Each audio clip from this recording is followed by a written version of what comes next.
BSF এর নামে অভিযোগ এনেছেন কে? স্বয়ং মুখ্যমন্ত্রী মমতা বন্দ্যোপাধ্যায়। যে সে মুখ্যমন্ত্রী নয়, মমতা বন্দ্যোপাধ্যায় এই মুহূর্তে ভারতবর্ষের রাজনীতিতে অত্যন্ত তাৎপর্যপূর্ণ। তিনি বলছেন যে বিএসএফ, বর্ডার সিকিউরিটি ফোর্স, তারা ঢুকিয়ে দিচ্ছে জঙ্গিদের। মালদা পুলিশকে কার্যত তিনি ভৎসনা করেছেন এবং বাধ্য হয়ে তিনি ডিজিকে বলেছেন যে এই খবরাখবর সমস্ত কিছু দেখতে। তার কারণটা হচ্ছে পুলিশের যে ভূমিকা পালনের কথা ছিল সে পালন তারা করেনি। এক কথায় বিএসএফ এর বিরুদ্ধে এই রকম অভিযোগ ভারতবর্ষের ইতিহাসে কজন মুখ্যমন্ত্রী এনেছেন তা নিয়ে কিন্তু প্রশ্ন আছে। এক কথায় যদি এই অভিযোগ সত্যি হয় তাহলে ভারত সরকার এবং প্রতিরক্ষা দপ্তর এবং তার সঙ্গে সঙ্গে দেশের সুরক্ষা নিয়ে প্রশ্ন উঠে গেল। একবার দেখে নেব মাননীয় মুখ্যমন্ত্রী মমতা বন্দ্যোপাধ্যায় কি বলছেন। ডিএমদেরও বলছি, জেলা ওয়াইজেও দেখে নিন। ডিএমরা শুনতে পাচ্ছেন? মালদার ডিএম আপনার ওখানে তো আজকে আমার একজন পুরো সহকর্মীকে মার্ডার হয়ে গেল এসপির অপদার্থতার জন্য। তার সিকিউরিটিও আগে তুলে নেওয়া হয়েছিল। আমি পার্সোনালি চিনতাম, আগেও সে অনেকবার অ্যাটাক হয়েছে, সে ইলেক্টেড জনপ্রতিনিধিও ছিল।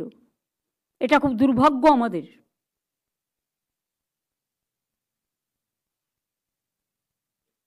ওখানে বর্ডার আর কালিয়াচক নিয়ে যদি ব্যস্ত থাকেন তাহলে কিন্তু জেলার ডেভেলপমেন্ট হবে না।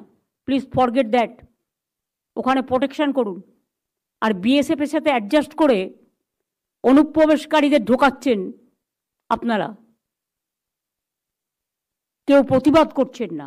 আপনারা ঢোকাচ্ছেন না, ঢোকাচ্ছে বিএসএফ। বিএসএফ ইসলামপুর দিয়ে লোক ঢোকাচ্ছে, আমাদের কাছে খবর আছে। সিতাই দিয়ে ঢোকাচ্ছে, চোপড়া দিয়ে ঢোকাচ্ছে, আরো অনেক জায়গা দিয়ে ঢোকাচ্ছে।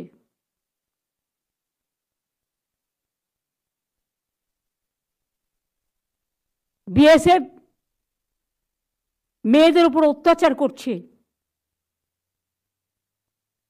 কিন্তু আপনাদের দিক থেকে কোনো প্রতিবাদ কেন হয়নি? ডিজি রাজীব কুমারকে আমি বলবো কোন কোন জায়গায় লোক ঢুকেছে, লোক ঢুকিয়েছে বিএসএফ। কারণ বর্ডার আমাদের হাতে নয়, বর্ডার হচ্ছে বিএসএফ এর হাতে। যারা বাইরে থেকে আসে ভিসাও আমাদের হাতে নেই, সেন্ট্রাল গভর্নমেন্টের হাতে। যারা প্লেনে আসে তাদের কোনো লিস্টও আগে আমাদের দিতে এখন দেয় না, ফলে আমরা জানতে পারি না কারা আসছে, কারা ঢুকছে। ট্রেনও চলছে, বাসও চলছে, বিএসএফও চলছে।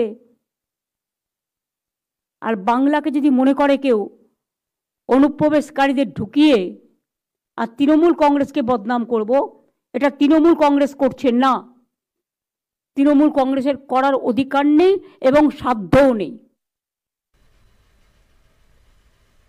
আজকে গোটা প্রেস কনফারেন্সে একজন ব্যক্তির নাম বারবার উঠে এসেছে এবং রাজ্যে পুলিশ ফেল করছে।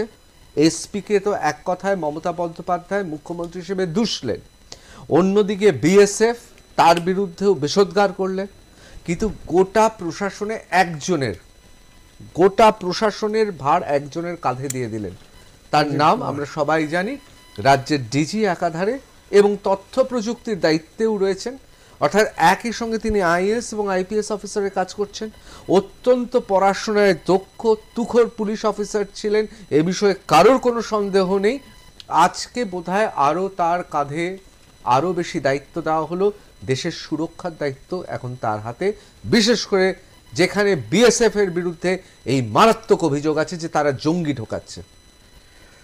এই অভিযোগটা কি শুধু বিএসএফ এর এগেনস্টে নয়, মানে আমি বলছি যে জঙ্গি ঢোকানো বা বাংলাদেশ বর্ডার দিয়ে ঢোকানো নয়, এই সেম অভিযোগ কিন্তু কয়লার ক্ষেত্রে সিআইএসএফ এবং সিআরপিএফ এর ক্ষেত্রেও ওঠে যে তারা তো খনিগুলোর দায়িত্বে থাকে, তা সত্ত্বেও কি করে পেরে।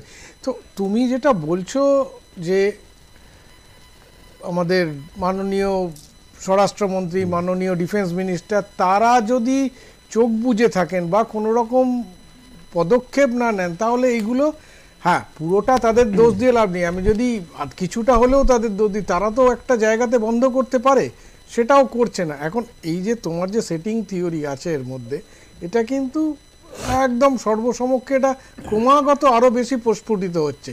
দ্বিতীয়ত, রাজীব কুমারের যে জায়গাটা তুমি বলছো, আজকে আর একটা জিনিস ঘটেছে, সেটা হচ্ছে second in command of Trinamool কংগ্রেসের অভিষেক বন্দ্যোপাধ্যায় দুটো স্টেটমেন্ট দিয়েছেন।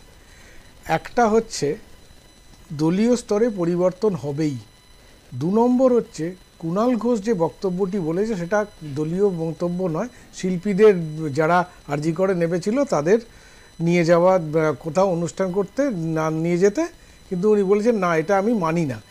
তার মানে এই যে কর্তৃত্বের যে সংঘাত, যে আমি ঠিক না তুমি ঠিক, সেখানে আমার মনে হয় অভিষেক বন্দ্যোপাধ্যায়ের কাউন্টার হিসেবে রাজীব কুমারকে ক্রমাগত তোলা হচ্ছে, যাতে অ্যাডমিনিস্ট্রেশনটা পুরোপুরি রাজীব কুমার এবং এফিসিয়েন্ট, মানে রাজীববাবু এফিসিয়েন্সি লেভেলটা উনি আজকে হয়তো শুধুমাত্র রাজ্যের তরফে ওনাকে বলা হয়েছে বর্ডারটাকে দেখবার জন্য, উনি কিন্তু সামগ্রিকভাবে ওটা ওনাকে যদি সত্যি কেন্দ্রীয় সরকারও ওনাকে দায়িত্ব দিত, উনি আরো অনেক অনেক ভালো সাংবাদিক হিসেবে এই বিষয়ে আমার দ্বিমত নেই। অত্যন্ত দক্ষ অফিসার, রোমা ঝাওয়ার থেকে দেখে আসছি, হ্যাঁ অত্যন্ত দক্ষ অফিসার।